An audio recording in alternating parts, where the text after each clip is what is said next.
event-event yang ada itu sebenarnya membantu untuk perputaran uang yang ada di belakang lebih cepat dan roda ekonomi kita itu bisa bertumbuh dengan baik.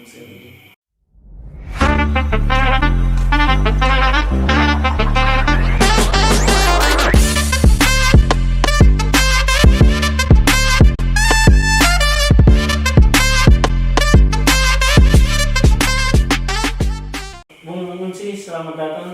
Terima kasih Bung Sergi sudah mengundang saya untuk hadir di sini. Baik, terima kasih juga sudah meluangkan waktu untuk hadir di sini. Sobat Kacamata Sergi, Bung Unci ini memiliki nama lengkap Uncinianus Natalius Tetenak SHMH. Benar. Ya. Bung Unci ini adalah salah seorang aktivis gereja dan tanah air. Ya. Ya. Dulu masih kuliah, beliau adalah salah satu ketua keluarga mahasiswa Katolik di Fakultas Hukum. Ya. Kemudian alumni Ikatan Mahasiswa Malaka juga. Dan sekarang beliau ini adalah ketua OMK Kelopi Santa Maria Fatima Betul. Iya. Benar. Kemudian terakhir Bung Unci ini adalah salah satu founder dari komunitas Itakan Uma. Iya, benar.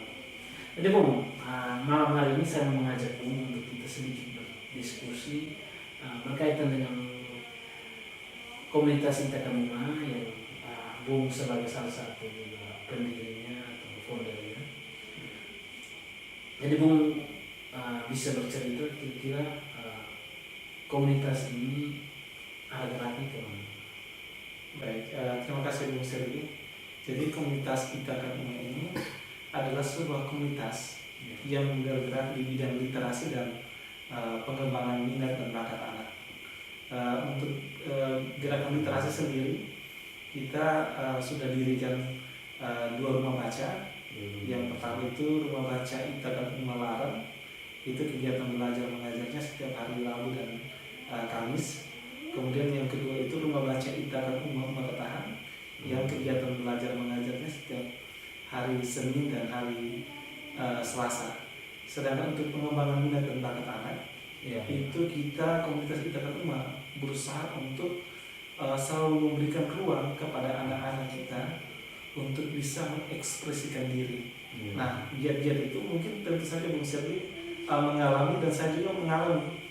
Untuk kegiatan pengembangan diri dan mengekspresikan diri ini, kita menunggu kegiatan-kegiatan lomba. Kalau zaman dulu itu ya, saya masih SD ingat betul 17 Agustus dulu baru kita ada lomba, itu kita lomba ke jalan. Nah, kita tunggu Hari Pendidikan Nasional, Bung Sergi. Itu baru diadakan juga lomba. Selain daripada itu tidak ada agenda untuk memberikan ruang kepada anak-anak, adik-adik kita untuk bisa mengekspresikan diri. Nah, jadi Bung, sebelum mulai. Siap. Komunitas ini dia bergerak di bidang literasi dan pengembangan. Jadi dari kegiatan aktivitas ini, kemudian endingnya yang tadi di lomba itu mengadakan lomba. Jadi begini Bung Sergi, kita jangan melihat soal perlombaan yang diadakan, tetapi itu adalah ruang belajar anak yang memberikan anak-anak pengalaman baru dan menjadi cerita hidup. Tentu saja cerita-cerita kecil yang kemudian kita adakan oleh lomba ini menjadi pengalaman berharga dalam hari-hari anak kita. Contoh kecil, kita mengisi masa belajar mereka dengan kegiatan lomba. Contoh kita di komunitas Itakan Uma sudah melaksanakan beberapa lomba. Itu mulai dengan lomba mewarnai, kemudian juga lomba balap sepeda, kemudian lomba fashion show anak, kemudian kita ada lomba baca puisi, kita ada lomba mendongeng, kita pernah buat juga lomba pidato. Kemudian juga kita buat juga lomba battle dance untuk daratan timur. Jadi tujuan dari kegiatan ini Bung Sergi, tujuannya kita memberikan ruang kepada anak-anak ini untuk bisa tampil. Mungkin saja di sekolah dia tidak terlalu pintar dalam matematika, tapi dalam urusan fashion dia punya kemampuan dan bakat situ. Nah, itu yang kita akan dorong. Komunitas ini hadir untuk memberikan ruang untuk anak-anak kita. Jadi Bung, sebelum kita jauh sampai di situ, kira-kira selama ini Bung mengurus komunitas ini sudah berapa tahun? Bung mulai merintis ya, dari merintis sampai sekarang kira-kira sudah berapa tahun? Jadi komunitas kita kan ini berdiri sejak tanggal 28 Oktober 2020. Jadi kurang lebih kita baru berjalan hampir 3 tahun. Jadi ya persis dengan Hari Sumpah Pemuda. Jadi kita terus untuk memberikan ruang untuk anak-anak sehingga mereka bisa belajar dan mengembangkan diri. Mungkin bisa diceritakan kendalanya apa dari awal ya? Mungkin ada namanya juga kita merintis suatu lembaga atau komunitas itu, kemudian ada kegiatan-kegiatan di dalam. Kira-kira ada tidak sisi kelemahannya, kekurangannya? Iya. Mungkin yang Bung Unci hadapi bersama teman-teman. Mungkin kendala yang kita paling hadapi itu ya paling pertama soal finansial. Tapi tentu saja saya meyakini itu untuk kegiatan-kegiatan yang bersifat baik itu pasti ada saja orang baik yang mau mendukung dan mensupport untuk pelaksanaan kegiatan-kegiatan yang ada ini. Mungkin kendala terberat bagi saya secara pribadi bahwa orang tua kita, masyarakat yang ada di sekitar kita, mereka belum memahami bagaimana strategi untuk memberi ruang belajar lebih kepada anak-anak ini. Nah, ruang belajar lebih ini harus kita ciptakan. Kita ciptakan melalui lomba-lomba yang ada ini.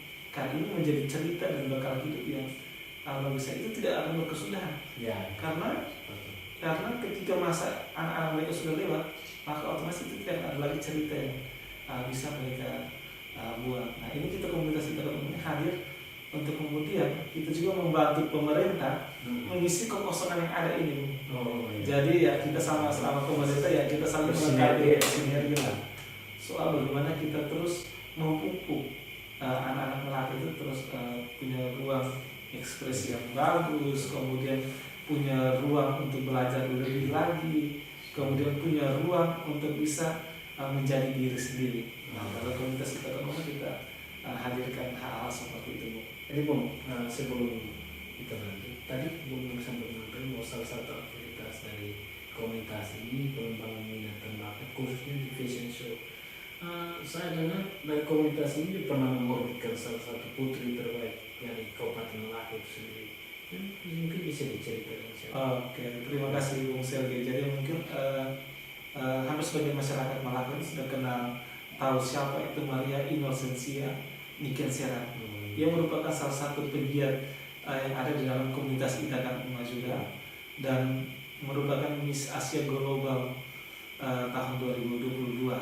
Jadi kita tentunya harus berbangga karena ada ternyata anak-anak Malaka ini tidak kalah cantiknya, tidak kalah menawannya dibandingkan dengan teman-teman yang berasal dari daerah lain. Buktinya Niken bisa keluar sebagai Miss Asia Global itu luar biasa. Bahwa ternyata anak-anak Malaka itu punya bibit-bibit yang menawan dan parasnya cantik lah seperti itu. Ya. Jadi mungkin selain itu ada kegiatan-kegiatan masyarakat yang mungkin sudah pernah dilakukan. Puji Tuhan sejauh ini ada satu kegiatan yang bagi kami sendiri komunitas kita itu mempunyai kebanggaan sendiri bahwa kemarin kita mengadakan kegiatan konser suara batas dengan tema cerita singkat. Kita hadirkan Justin Ali dan Tonton Karibo. Itu dari komunitas itu. Iya, itu dari komunitas kita rumah. Mungkin saya perlu jelaskan sedikit kenapa kita menghadirkan Justin Ali dan Tonton Karibo ke Malaka. Mungkin sebagian orang melihat itu hanya acara hiburan semata, tetapi bagi kami komunitas kita rumah melihat bahwa dampak dari COVID-19 itu membuat kita ini menjadi kaku dan punya ruang hiburan yang kurang sekali. Karena itu kita hadirkan Justin Ali untuk kemudian memberikan energi positif untuk kita, kemudian membantu juga untuk pertumbuhan ekonomi Malaka. Karena memang dampaknya itu problem seperti itu. Jadi event-event yang ada itu sebenarnya membantu untuk perputaran uang yang ada di Malaka lebih cepat dan roda ekonomi kita bisa bertumbuh dengan baik. Itu pandangan kami dari komunitas kita. Oke. Bung, saya juga pernah membaca di media Mungkin sahabat kacamata seri juga pernah baca. Mungkin kenal sepintas tentang Bung Munci. Iya. Jadi Bung Munci ini di tahun 2022 ya. Iya. Nah, 2022 kemarin beliau ini bakal calon kepala desa juga. Tapi sempat dengar bahwa nama Bung dicoret atau digugurkan dalam seleksi. Iya, benar. Itu digugurkan atau yang sendirinya gugur karena tidak bagus persyaratan. Mungkin Bung bisa ceritakan.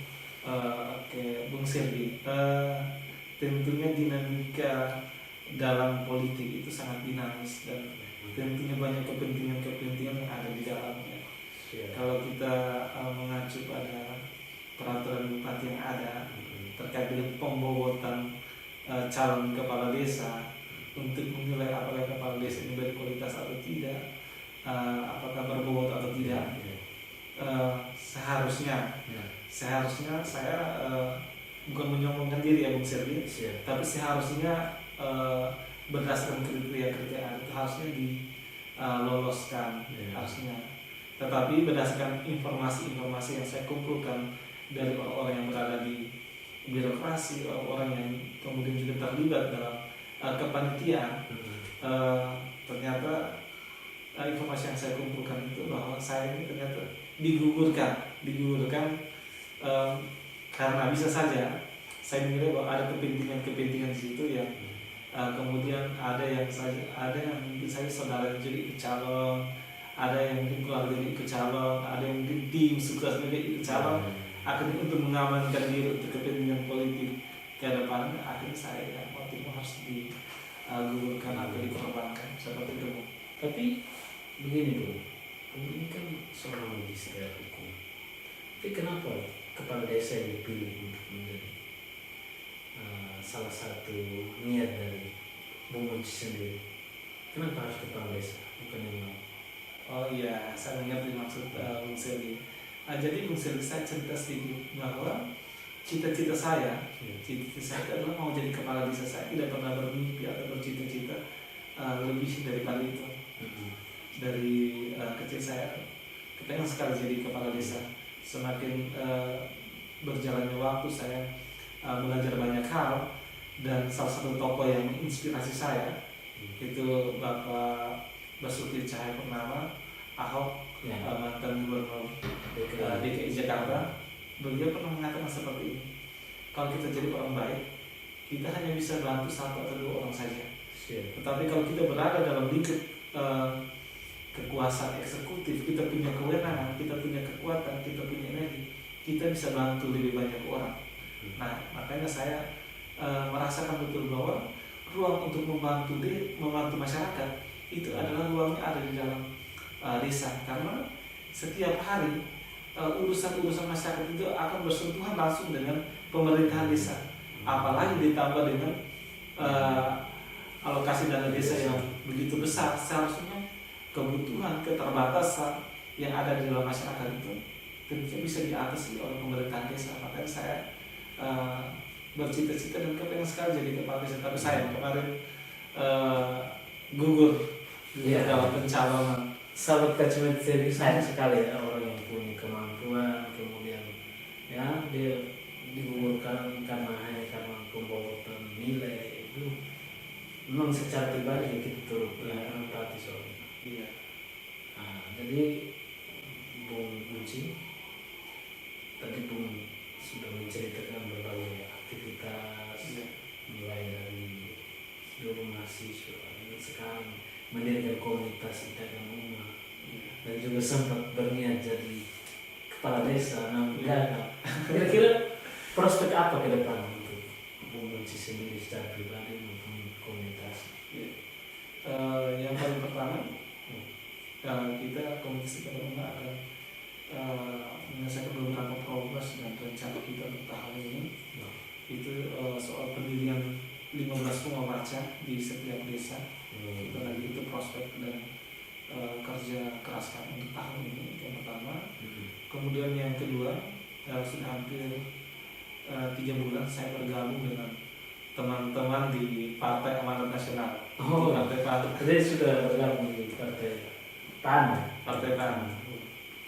Jadi Jadi ya seperti teman-teman yang lainnya saya juga berencana untuk mencalonkan diri sebagai anggota DPR di Kabupaten Malaka di dapil 1 di 2024 nanti. Saya menilai bahwa sudah saatnya ada orang muda, ada anak muda yang berdiri dan berteriak untuk kepentingan anak muda dan kepentingan anak-anak. Dan saya memang kebetulan konsentrasi dan bergaul dan bergulat banyak dengan dunianya anak-anak. Saya memahami betul bahwa anak-anak ini butuh sosok yang kemudian berpihak untuk pertumbuhan kegiatan belajar, pengembangan diri anak-anak kita. Memangnya sejauh ini belum ada? Sejauh ini menurut Bung Sergi sendiri apakah ada? Kalau saya sendiri melihat hampir sebagian kita punya legislator yang ada, kita punya anggota DPRD yang ada, itu memang belum ada yang berteriak ataupun berbicara tentang kepentingan dunia anak dan pertumbuhan pengembangan anak. Lebih banyak berbicara soal stunting. Tapi setelah itu selesai situ. Tidak lagi berbicara soal pertumbuhan, pengembangan untuk proses dunia anak itu seperti apa. Jadi prospek kedepannya seperti itu. Kurang lebih ada 2 agenda dalam rencana prospek kedepannya. Oke, kita kacamata Sergi mendoakan semoga sukses ya. Terima kasih Bung Sergi, terima kasih. Sahabat kacamata Sergi, jadi mungkin ini diskusi saya bersama dengan Bung Munci, salah satu orang muda yang berkarya cukup lama di Kabupaten Malaka ini. Ya, setelah kuliah beliau kembali ke Malaka untuk berkarya di Malaka. Terima kasih Bung Munci sekali lagi. Ya, terima kasih Bung Sergi sudah mengundang saya untuk hadir di Kacamata Sergi. Oke, sobat Kacamata Sergi, sekian diskusi saya bersama dengan Bung Munci. Nantikan episode selanjutnya, karena Bung Munci adalah salah satu orang muda yang berkarya di Malaka. Mungkin ada orang-orang muda lain yang karyanya ada tapi kita belum ekspos. Ini pertama, dan nantikan untuk episode-episode selanjutnya. Terima kasih. Selamat.